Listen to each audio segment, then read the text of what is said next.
Welcome back. This is By the Book, and we're your married relationship coaches. I'm Sent. I'm Sil. And today we're talking about Married at First Sight, Season 15, Episode 16, Lindy and Miguel.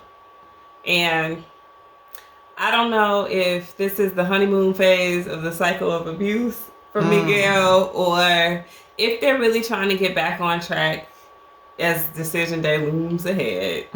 So, what did you think about this? It looked like they both had just gotten ran over by a car. They're exhausted. I mean, that last week was stressful for them. Yeah. So, just as everyone else is on this episode, Lindy starts off speaking with another friend of hers, a friend whose face has much more expressions than the last friend. But I like this friend. I felt like she had some good advice. You know, Lindy's sharing with her that, you know, after having had a really smooth marriage, you know, for the first portion of the show, she's hit for the last week and a half, some really hard times with Miguel. And, you know, she has a lot of questions about it. He gets angry whenever she gets distracted. And whenever she offends him, she says he stonewalls her. Yeah. The friend is acknowledging that, you know, the things that are just natural to you, just you being you, are those things that you're saying are triggering him. And that's a big deal. You know, if my very existence gets on your nerves, that's going to be a problem. That is a problem. I get that. And so how much can you change fundamentally of who you are, you know, at your core, at your heart? How much could you really change? And how much is it really a real change, or is it very temporary? You know, you can clean it up for a couple of weeks, a couple of months maybe even. But ultimately, those parts of you that are you are going to seep out. So if that's going to trigger him every time, and his response to her is going to be as negative as it has been, then they're going to have a problem. They're going to have a big problem. So it comes to the point to where you say, is it me that has the problem, or is it you that has the problem? And so that's something they really need to kind of like come to grips with. Yeah, I mean, and that brings him to Miguel being very apologetic, like he continues to do in this cycle of, you know, acknowledging, hey, you know, I kind of ruined the last vineyard because they're at another winery for their little last dinner. I kind of ruined our last vineyard visit, and you know, it's good to have an opportunity to make it up. He outright apologizes, says he's sorry. He's trying to learn from that experience and from his behavior, like how to improve. And then he goes on to say, and I thought this was interesting, like, he acknowledges that he hasn't been like this pillar of strength, so to speak, for her in times that she needs him. And the way that she's reading it, and the way that I read it too, was like he was saying almost like, that's too much pressure to put on me. And Lindy is saying, like, I'm not trying to, you know, put all this pressure on you. It shouldn't be a big deal. I'm just saying I need you to step up at times when I'm low. Is that, you think, like, too much to ask at this point? I guess it could be, you know, but he's gonna have to find a way. I mean, because he is supposed to be, you know, he's the husband. He has to keep the marriage together. That's his duty. That's his job. And so when she's low, he can't afford to be low too. You know, and so he has to find a way to get out of his feelings or whatever is bringing him down for that moment. But you know what? Here's the thing. We didn't see her be low. He was the one that was low. And he cut up when he was low. Well, we've seen her be angry. We've seen her get very frustrated when, and kind of act out, I felt like, in a kind of spoiled brat kind of way, when they were arguing about whether or not she would take his name versus be on the insurance. So we've seen her have moments of, like, not showing her best self. True. But last week wasn't. I don't think it was. Last week wasn't. Last week was all on Miguel. But, you know, and I've been in a situation like this before, and I don't know if you have or not, but it kind of sucks to be that person who never has the opportunity to be in a bad mood.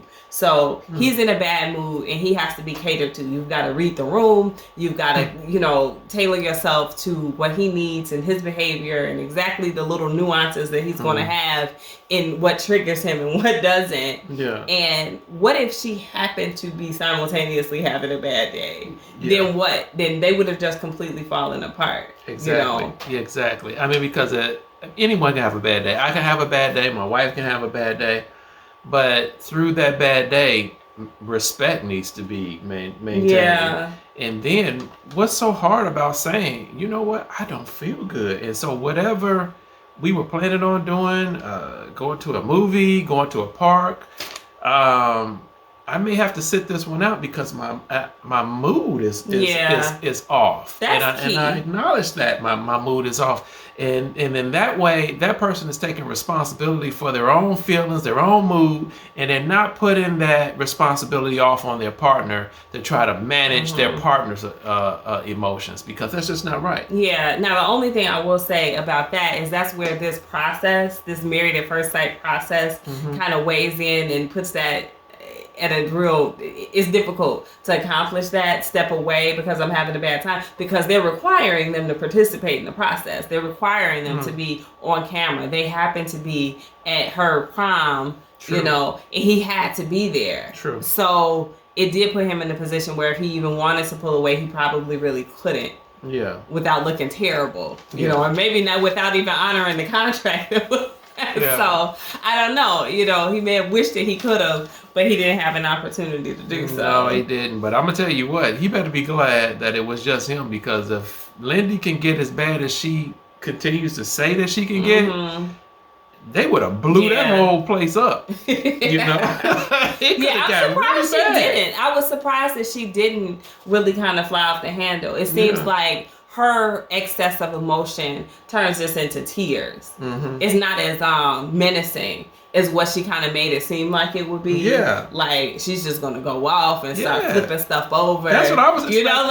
I was expecting an explosion. But she didn't. She just was reduced to tears every single time. Yeah. And I think that's partially because of how invested she is in the process.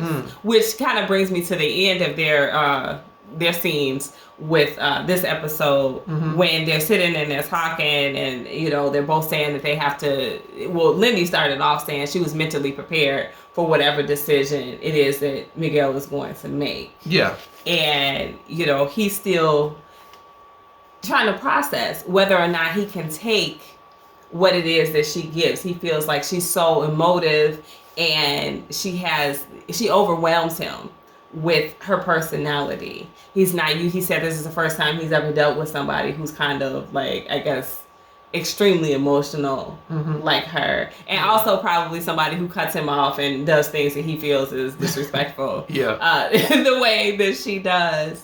So him trying to really envision life with her going forward, and him not flying off the handle when she does the stuff that triggers him. I think it's fair for him to be considering that. Yeah, I think so, but we've seen again that he can fly off. So it's in a contained kind of way though, Yeah.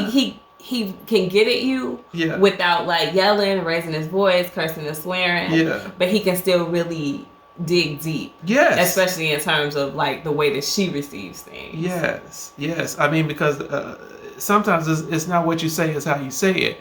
And so how he was saying, how he was, getting at her with his words, they were cutting. They were cutting pretty deep, especially when he was attacking her at what she was wanting him to do in the first place, is make her feel safe and secure. And he was cutting at that the whole time. And so and he's making her feel controlled. That's like that's the word of the day for her, and his response to that was, well, hopefully you can see it for what it is, because I don't feel like I'm controlling you. So his answer to her feeling controlled was him just saying, I'm not doing that, which is a non-answer. It's a non-response as far as I'm concerned, because you can't change the way that what you're doing is making someone feel. Yeah. So I wish he had addressed that a little bit differently. Yeah, well, his definition of control was pretty narrow. It was her the way she began to explain it to him, it began to broaden his idea and his definition of control, fundamentally. So I'm glad that she was able to articulate that for him, because I think that was kind of eye-opening for him, because he didn't see himself as being controlling. But the way she expressed it, he was, because he was saying things to control her and put her in her place. Right. It was to, kind of pull the strings in a way that would tailor her behavior to what he's looking for. The way he was looking for. For sure. He wanted to mouse her down. And the only time he would really stop is when he saw the tears. Yeah. Yeah. So she said, for her end, like he said, I don't like to be accused of being controlling. She's like, I don't like to be accused of being disrespectful. I don't feel like I'm disrespectful to you for the things that I do. Like, that's just naturally who she is. And he's like, well, I never accused you. I never said you were disrespectful directly. She's like, well, I never said that you were controlling. He's like, well, I don't know. So maybe when she's talking, she's not really listening to what she says, because she definitely has used that word control multiple times over the last couple of weeks. Yes, that's true. But I think from a husband to a wife, from a wife to a husband, when a wife says, hey, I think you're being controlling, I think the husband's ears need to go up, and he needs to really evaluate that and start to make those changes. And I think if he's alluding or saying, hey, I think you're being a little disrespectful, I think she needs to listen to that as well. I think our defense mechanisms kind of jump in, and we want to say, no, I wasn't. I know I'm not, or I'm doing this or whatever. But we really need to listen to our spouse when they're saying things like that. I can't think of hardly any spouse that just wants to use buzzwords or like that just to try to score points or to throw a person off. Usually if someone is saying something like that, husband, wife, husband, really began to listen to them. Yeah. So Lindy, I guess she felt, I think she's very sensitive. I feel like oftentimes, even when Miguel is not really trying to do this, she feels very attacked.